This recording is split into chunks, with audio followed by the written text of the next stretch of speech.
Look, on Leadership Now, I promised never to do commercials, but here we are. Why? Well, I have a new book in the works. It's coming out spring 2026, and I wanted to give you an advance heads up about it.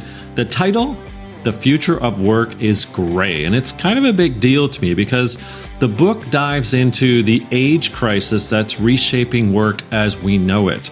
It's something that I call age debt, but spoiler alert, it does turn into some solution. There's some hope, there's some positive, and that's called the experience dividend. So if your workplace still thinks that age is a liability, well, it's time to retire that mindset. In fact, we might want to retire the word retire. So yeah, I don't do ads. This is a special occasion, and for it, I am willing to go gray. And maybe Grey Goose will sponsor me, not sure. Anyway, spring 2026, the future of work is gray.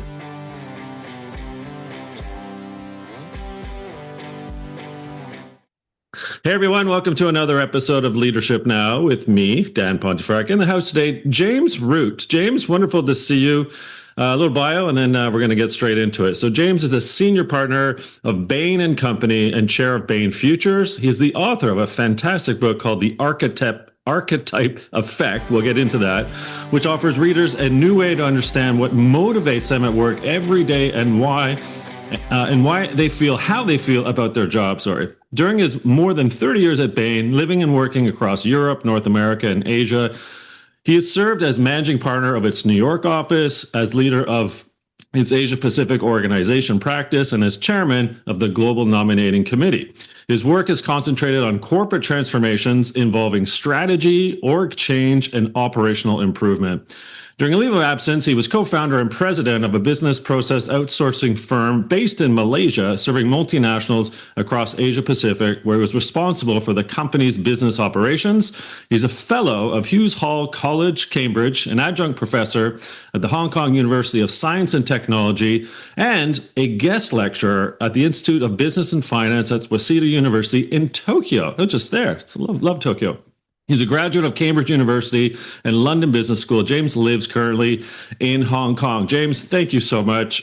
Both your work at Bain and the book, The Archetype Effect, Unlocking the 6 Types of Motivation at Work, really influenced me in some of the work that I've been recently doing.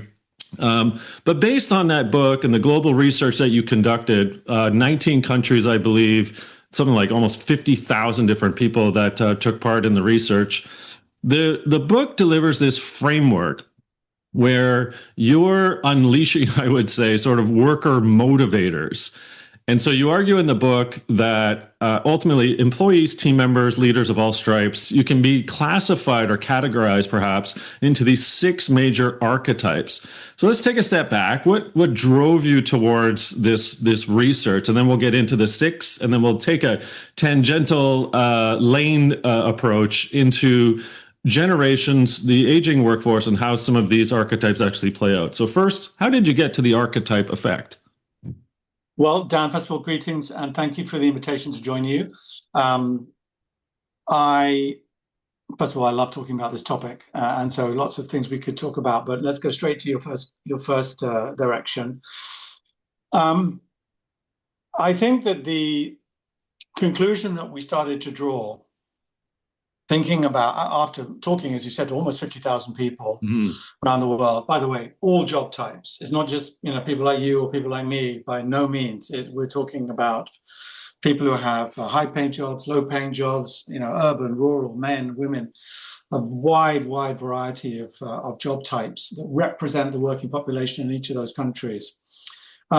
We concluded, and it may seem obvious to you, but the systems don't really accommodate it today, that the fundamental motivations that people bring to work are very varied.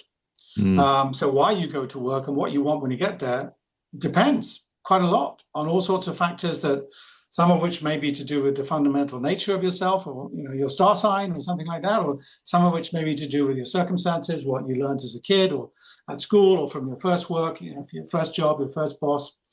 All of these things contribute potentially to motivations. And there's so much dialogue about skills and tasks and jobs. And in that dialogue, all of which is important, we lose the focus on motivations. And The truth of the matter is that the talent systems that most firms of any scale are using today are built on assumptions that go back 50, 60, 70 years. And those assumptions were that everybody is trying to trudge up the ladder. Everybody would like to have, wider spans and more layers between them and, the customer. And that we're all, in the language that we'll talk about more in a second, we're all strivers. That was sort of the essential idea behind the talent systems that most firms use today. And it's just not true. It's not true from an organizational point of view anymore. So many roles today are individual contributor roles, expert roles, coach roles, advisor roles, and these are highly valuable. Highly valuable. We no longer lionize only the sort of professional manager creeping his and her way up the greasy pole. And then from the individual point of view, whilst we've done this wonderful thing as employers and said to people, who do you want to be at work? Tell us what you want and we'll try and accommodate you. In asking that question, we've allowed people to say, you know what? I don't want to climb the greasy pole. I'd rather do this. I'd rather take 3 years with you and then go somewhere else, or work my side hustle business, or work for an NGO because it's meaningful for me, or take time off to support my partner because we're having a baby, or take time off to pursue a personal project, maybe then come back later, but maybe not. And that's what it turned out to be the answer to the question, who would you like to be, which is not necessarily what we were expecting. So motivations to me, combined with the skills that we all have to build to create valuable results and good success stories for our firms, is a very powerful combination, much more powerful than skills on their own. And it's been it's been a journey in pursuit of more good jobs. That's my overwhelming preoccupation. I would like there to be more good jobs for more people, particularly as we sort of careen headlong into this next wave of automation with AI. Okay, well, where I see things, and this is where I'd love to dig into your brain and research, is sort of like fish and chips without the malt vinegar for me. Being born in England, I'm a big fan of the malt. And what I mean by that is that the organization is the fish and chips. It's always been this way. We get the fish and chips. But what your archetype suggests, like, okay, you're kind of missing the malt. And the fact is, without the malt, we're stuck in a fish and chips land. So how do I bring that metaphor back to you and sort of the idea? The ladder, the antiquated sort of HR and people culture processes, the dilapidated way in which that almost we bring employees across from when they start at the years 18, 19, 20, 21, 22, whatever, young, right, through to whatever we call retirement these days. And so your 6 archetypes are brilliant. So again, in summary, givers, operators, explorers, artisans, strivers, and pioneers. It's like nails on a chalkboard in a sense, where the senior leaders who are running the organization from a culture, people, et cetera, perspective, it doesn't seem to compute. It's like we're stuck in the 1940s and 50s, that everything is extrinsic and intrinsic motivation based.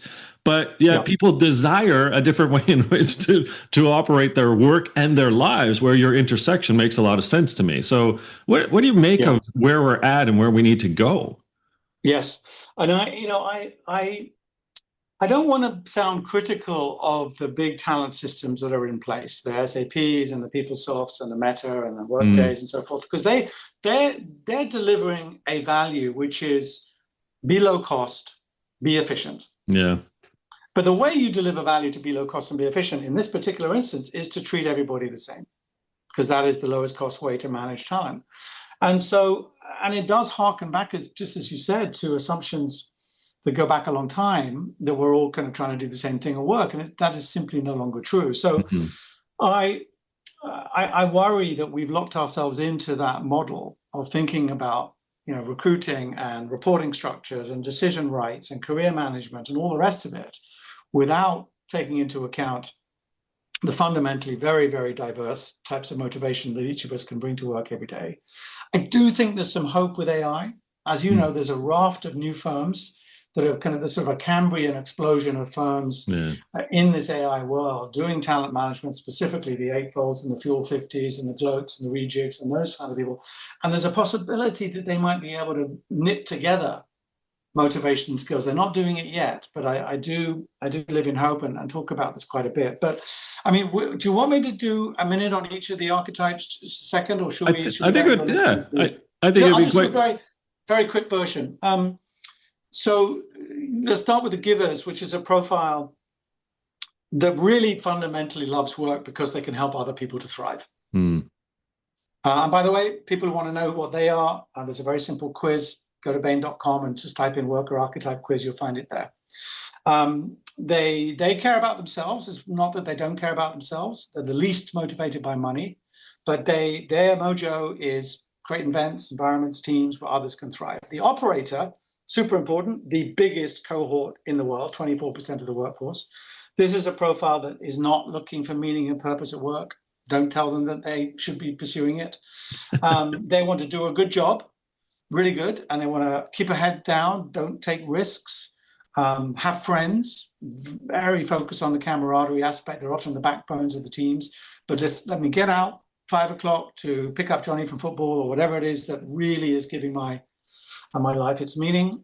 Explorers like to reskill, like to have new experiences, the name suggests, and they'll make trade-offs. They will trade off money, they'll trade off status and title to have the ability to continue to be autonomous enough to try new stuff, new jobs, new countries, new roles, whatever it might be.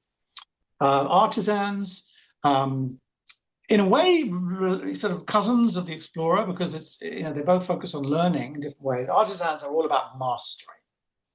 They want to be the master or the mistress of their domain, whatever their domain is. They just want to get better and better and better at it, come to work every day, set a very high quality standard. It's not ivory tower theoretical. They want their work product to be useful to the teams, but do not send them forms from HR to fill in and make them do. They don't care. They're not interested in all that sort of teamy stuff. Yeah. Just let them pursue perfection. The striver wants to make something of themselves professionally. It matters to them a lot. 21% of the workforce, by the way. They love goals. They love hitting goals. They love being recognized for hitting goals. Not big risk takers, but certainly get a lot done if they can get themselves in a situation where they can, you know, be motivated in that way. And the last one is the pioneers, the smallest cohort, 10% only across the workforce in general. And they want to change the world in some way. And they will sort of develop a very strong idea about what their firm should be and what it should be doing. And then they'll try and bring everybody with them, bending the will of the organization around that vision.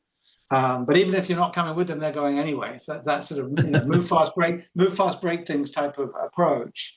And the change the world, I use that term loosely. It could be a truly sort of Muskian, let's become a multi-planetary species type of thing, but it could be much more sort of domestic to your firm as well. And that's something that's still a big change, but more manageable. So those are the 6. Operators the largest, pioneers the smallest, and then everything else in between. One of the arguments I made with research I did as well on my latest book in 2023 called Work-Life Bloom. So I looked at 11 countries, 10,000 people, 5,000 leaders, 5,000 non-leaders. And what I recognized was that people go through eras in essence. So the young, the middle-aged, the older worker, and anything in between, you can see I used outputs on a work-life XY axis. And so what I basically figured out is there's no such thing as engagement or not engaged. You're either one of blooming, budding, stunted, or in renewal. And basically they're outputs of factors in work and life, because your work is affected by your life affected by your work. But what struck me when I read the Archetype Effect was that actually you make out the point. These 6, they ebb and flow based on other environmental circumstances as well. Your boss, your team, your organization, your country, your demographic, where you're at in your age. So I actually wanted to dovetail a little bit into age. So let's start with today, 2025, as we record this, and the young worker. So what do you see maybe that's happening with younger workers, say with the archetype, against what's in our organizations and the constructs that we have currently in place? Yes. First of all, your research sounds great. I want to go back and get that book. I like the language you use. We're going to get to older workers in a minute, I'm sure. Yeah. I'm going to come right at your question in that regard. But I'm going to answer your question in a way that you're not expecting about younger workers. because I get into this conversation all the time with my clients, people, leaders of all sorts, and my clients are outside, and they say, oh, what are we going to do about Gen Z? So difficult. They're so different than everybody else. Like, okay, the first thing I encourage them to do, they don't always agree, but is to rethink that question, because it would be like me saying, oh, what are we going to do about all the women? What are we going to do about all the Chinese people? Right. All the LGBTQ plus workers? What should we do about all of them? Because of course, one thing will fix all of their issues, right? Yeah. Ridiculous idea. Yeah. So I do believe there are some generational overlays in this latest cohort who are now, the oldest ones, 5+ years into their career. But when I look at the mix of archetypes, so pioneers, operators, the mix of Gen Z compared to the mix of millennials, it's practically identical. Interesting. It is practically identical. So my assertion, and I have data to, at least our data set proves this beyond a doubt, is that archetype is more predictive of things that will matter to you at work than age, gender, or nationality. Of course, there are fascinating nuances across all of those 3 dimensions. We're going to get to age in a minute. Yeah. But if you are, in other words, a Gen Z pioneer, you have a lot in common with a millennial pioneer, much more so than you have with a Gen Z operator. That's the point. So now we could get into Gen Zs in China, Gen Zs versus America, Saudi Arabia, India. There's a lot of interesting differences country to country. The US Gen Zs, good compensation is by far the #1 job attribute that they care about. In Saudi Arabia, it's interesting work. In India, for Gen Z, it's job security. There are very important differences. So I'm trying to resist the sort of simplifying blanket of let's do something and it's going to work for all Gen Zs, because I just don't see that really being true. I love it. And yeah, I knew the answer, but it's fantastic because a lot of folks, because of mainstream media and clickbait, believe that, there's something to be said about younger workers, whether they're Gen Z, et cetera, that they're so much different. And what we're trying to make, I guess the point is, like, we're human beings and you're affected by the things at work and your socioeconomic status, other things, your education levels, right? And so on. All that. Yeah. Yeah, very much so. So I think there are Gen Zs who want to change the world. I think there are Gen Zs who love milestones and they want to climb the pole and become leader. Fantastic. And the Gen Zs who want to be left alone to write code as artisans. Gen Zs who are operators who want to get home and, maybe they have a strong faith in their life, or maybe some family thing in their life. That's what's important, not work. And we should just celebrate that and not get all antsy about trying to kind of come up with some algorithm that can solve for every possible version of Gen Z, because it's not likely to succeed. Well, one thing that mainstream media seems to be somewhat paying attention to now is the aging population, longevity, the age skewing, I suppose, right, as we are getting older. As societies are getting older, and workplaces and the workforce getting older. So as we both know, the G7, the group of 7, you've got about a quarter of the workforce that are going to be, quote, older in 5 or 6 years' time. But what you do with the book, as well as you point out that as we age, and even older cohorts today, they're skewing more to artisans and givers than the other 4. So help us, first of all, understand the archetype effect with where we're at with the older workers, and then we'll come into sort of other future projections that you might have as well. Yes. So first of all, I really like what you're doing in this area. I've read a bunch of that because it is such a good topic, and it's very confusing, I think, because there are lots of mixed messages about older workers and older people in general in the societies that we live in, at least I find, where, on the one hand, 60 is the new 40, allegedly. And I'm supposed to kind of, be learning to do crosswords and pick up kite surfing and things in order to prevent, because I'm over 60. Everyone's Richard Branson, right? Yes. Everyone's Richard Branson, and that's what you're supposed to do. On the other hand, the reality is massive, widespread age discrimination at work. Yeah. I mean, every country I've lived all over the world, it's unbelievable. Despite the fact legislation's on the books everywhere, there is extraordinarily consistent research. This is not Bain research, just other research I've read about the incidence of people both experiencing age discrimination and observing it in their firms. So we have not solved this one at all. But to come to your question, one of the one of the big trends that we see as people age is that the attributes of a job that they value most highly do change. Now, important caveat, not for everybody. Yeah. You or I may be who we are in terms of our archetype our entire working life, and that's just fine. But there is a very discernible trend, which you've seen in the data, Dan. Pioneers and strivers when young become artisans and givers as they get older. So let me just unpack that a little bit. When you look at the data, so first of all, what is an older worker? That's an interesting question. There's no clear definition. I don't try and answer it by age group. I just look at the data that our research produces. Around 55-ish, late 50s, good compensation, which has been basically for all countries, all cohorts, all genders, all age groups, the number one job attribute. There are some exceptions to that, but I won't get sidetracked by that now. It's basically the number one job attribute. It starts to decline in terms of importance. Declines between 50 and 55 quite a bit, and then it really declines in terms of importance. It ceases to be number one. And interesting work, which is another one of our 10 job attributes that we focus on, increases. It's almost like one decreases the other, and that becomes the number one job attribute. At the same time, the other thing that changes a lot as people go 55, 60 and beyond is autonomy. They have a very strong desire for autonomy, which I think often reflects in wanting to have more control over your hours, maybe go freelance or part-time, or have some sort of stair step down from full employment to full retirement, which most firms don't provide. So yes, more artisans in the older working groups, more givers. And you know, even if the very brief descriptions I gave a few minutes ago about this, it kind of makes sense. Yeah. You know, people want more control. They want to maybe not have as much, of kind of the responsibilities or accountabilities of the sort that they had when they're younger, coming up as managers or non-managers, and they want to have more control over their time. And those two things are what artisans and givers thrive on. They also want to give back. So lots of firms I could talk about have done a wonderful job of creating roles that allow their older workers to do these things, but without assuming that all older workers are the same. Yeah. Because again, just like within Gen Z, let's not make the mistake of saying, oh, you're 60, therefore you're like this. You might be a striver still. You might still be all focused on money and progress and promotions, but you might not. You might have become something different. I think that richness is the beauty of job design as we get into our older years.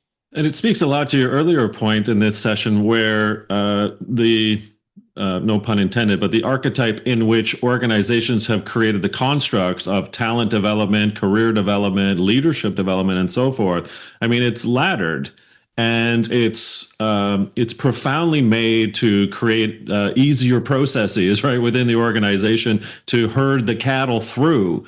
But here we are where it's 2025, and what we're seeing, I think, is a bit of an inflection point where organizations do have to start thinking about, well, we might not have as many young people with their fluid intelligence going through the ladder to develop crystallized intelligence. So where's the wisdom going to come from? Where's the transfer of knowledge? Where's the Sherpas, the mentors, the Gandalfs in the organization? Yeah. So tell me a bit about how you see some of that playing out in the next 5-6 years as a quarter of all workers start to age in the 55 plus category. Yes. I mean, that's a profoundly interesting, but also slightly concerning question, I think, that many companies are trying to wrestle with. And of course, the answer is, I don't know. But I've got a few thoughts, because there's so much that comes out of all this research that just creates more questions than answers. Right. First of all, I do think there's some compelling evidence that the multi-generation workforce is a very, very good workforce if you can make it work. And plenty of firms are trying to sort of create affinity groups within age brackets and then across those age brackets within the firm to kind of get the extra source that you can get out if you manage a multi-generation company effectively. Yeah. There are also, and I'd almost call them sort of lobbying groups in a sense. There's one in France called Club Landoy that I really like. A bunch of very high-class French companies have signed up to say, we are going to measure the recruiting of older people, the effectiveness of older people, the training of older people at work, and see what we can learn and share across currently 40, 45, 50 companies. So there's good stuff going on. But to come, I think, more to your question, I wonder, maybe I'll ask you this. I feel like as we get supported increasingly by robots and by LLMs or SLMs or whatever it turns out to be in our day-to-day work, a whole host of issues around that, and nobody really knows what it's going to look like, but it's coming. Yeah. In some forms, almost all jobs. Are we going to have a little bit of an age of artisans, where people can work more on their own because their team member is a robot and an LLM? And I feel like artisans have not been, that they're very underrepresented in leadership roles today. And I have a feeling that may change in the next 20 years, because some of the skills that we adore and worship and fetishize, in a sense, today in this world are actually kind of artisan skills, more than the traditional striver skills that have been let's thump the table, or the pioneer skill, which is, let's change everything and reinvent the world and correct, right? Which have been where typical a lot of corporate energy and leadership energy has come from. So I feel not sorry, but I feel the pain of Gen Z trying to define pathways into careers at this stage, where there's so much uncertainty amongst the hiring firms about what they really need at the bottom end of their organization. But that, to me, would be one area where a younger worker teamed with the technology of one sort or another can be very, very effective in a way that doesn't require the kind of climbing the greasy pole model that was, for my generation, and let alone generations before me. So much to unpack there. We're going to need a second episode for sure. Maybe we do a weekly, James. Okay. So as I see it, yeah, the capturing, first of all, of knowledge, like in cognitive task analyses or behavioral analyses, like we have to do something about that, so we're not just losing the people, because again, don't forget, as you know all too well, the ladder is still there and we're outing people. There's not a systemic model, I don't see yet, where organizations and leaders have created the pathway for artisans to excel. And so do I believe, to your question, that should be a fundamental change to overcome or process to implement? Yeah. I think the career ladder needs to be burned, and the career canvas is what needs to be inculcated systemically across all organizations of all sizes, so that as this aging demography change upon us is rapidly happening, we are better set up so that older workers are not just their knowledge is captured, but they're part of something more integral in their 50s, 60s, 70s, and 80s as part of maybe one, two, several organizations. You can tap into their artisan purpose, if you will. And those younger folks can glean from that. Now, on the AI, digital twin, autonomous vehicle and robotic question, yeah, there's another way in which for that to occur, which is like a company like Turing. So they make webcams and security cameras, et cetera. Huge hiring push last year. They wanted to hire 350 people in like 3 months, which was, wow. They've never done that before. So they asked the organization, like, well, how do we onboard people faster? And they decide to get all their leaders and directors, et cetera, and they recorded them for like 30, 45, 60-minute sessions. And then they took all of that and put it into and fed it into AI, and the outputs were both e-learning, video snippets, AIs doing things to show people job tasks, et cetera. And they just quickly expedited the way in which people were onboarded. Now, that type of thinking, right, is back to, okay, so how do we capture knowledge? How do we provide digital twins? How do we provide young workers with that expertise? I think that's that's what you're doing. That's hopefully what I'm doing. Taking a look at organizational processes from Drucker's era, and sort of saying, how do we do it differently in the AI era? Yes. That's a great story. I need to look that one up. Are they Canadian, or where are they based? They're American, yeah. American. Yeah. Okay, a couple of quick things first. Please don't set fire to the ladder completely. Okay. Because there are 21%. Because the 21% of the world are strivers. Right. And they love the ladder. Yeah. And I think that's fine. I think that's great. I think the whole essence of my belief is that we need multiple systems now. Yeah. So I agree with you. Sort of in my heart, let's get rid of the ladder. And strivers, I'm a striver. I'm James. I'm a striver. But we are at some level we are hard to manage if you're a pioneer, for example. But let's leave it in place for those who are attracted to it. As you know, lots of firms now give people the choice a couple of years into a career to say, do you want to be a manager or not?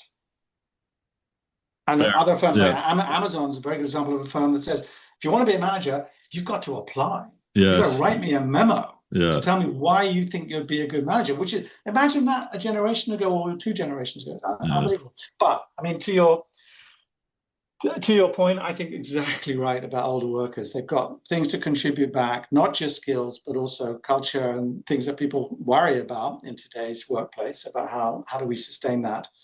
And if we can make multi-gen work, I mean, the 2 categories of firms I see making multi-gen work best at the moment are Japanese firms. Yeah. No surprise, right? Because they're at the sharp end of the spear here. They're 25%, no, it's 40% in Japan already are going to be over 55.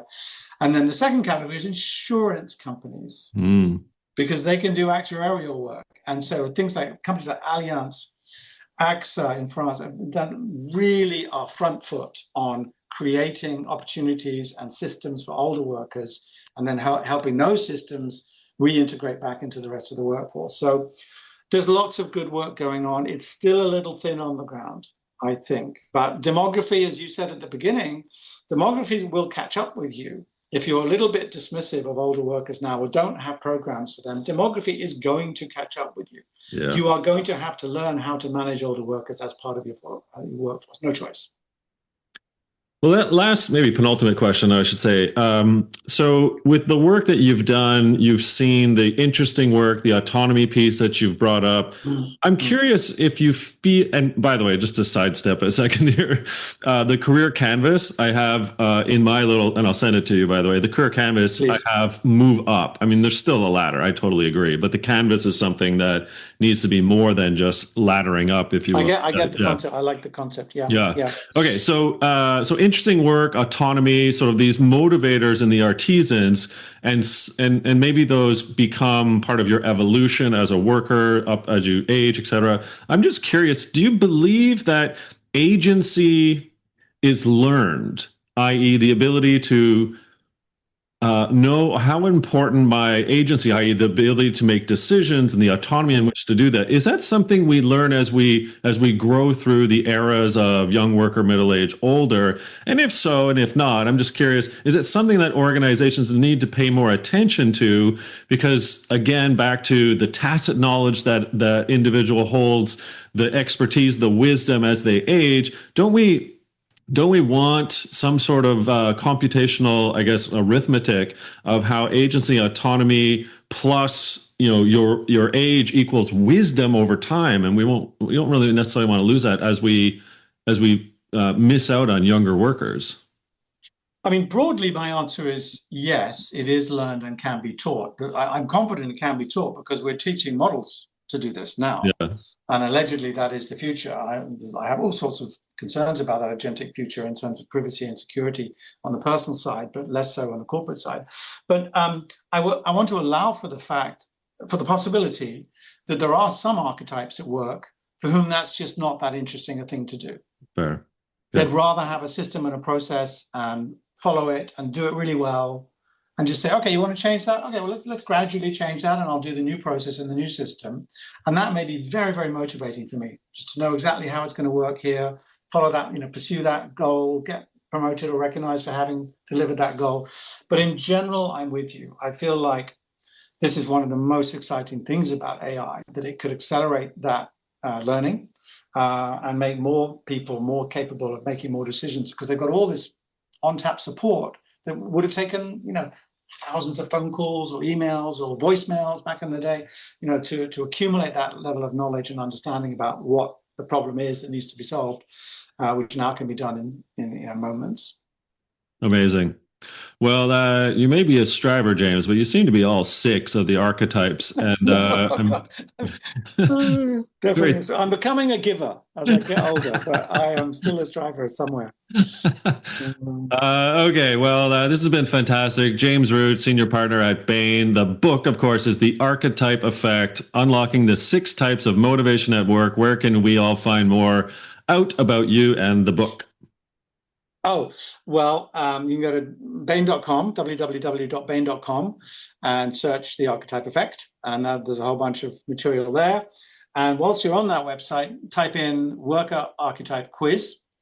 And there is a very quick sort of Cosmopolitan magazine type quiz about the archetypes. So not the full research, obviously, Yeah. but something that will take you less than 2 minutes to complete, and it'll give you a sense of your archetype. And you can read about that on when you get the results and see if it makes sense to you. Something like 150,000 people have done that on top of the 50,000 that did the full-on research. So start your inquiry there, and then be brave enough to talk to your colleagues, ask them to do it as well. I find this all the time, going on without my knowledge, obviously. People I met once and then they've taken it to their teams. Have a conversation over lunch. I'm an archetype, I'm this archetype, you're that archetype. Well, this is why we have trouble doing this together. This is why we work so well together in this dimension. So that's the start point, where you can start to learn more, and then obviously the book itself. Well, I think you do have a horrible digital or real twin. You also a pioneer. Like, come on, like you can't just call yourself a striver, James. This is incredible.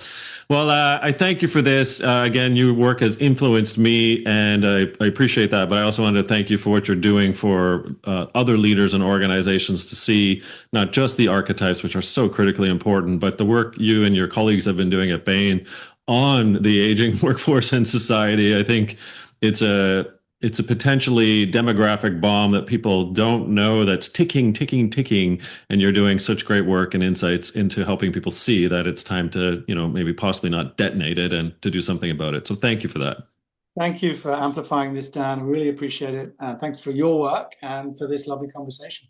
Good stuff. All right, folks. James Root, senior partner at Bain & Company, chair of Bain Futures. Again, the book, The Archetype Effect. See you next time.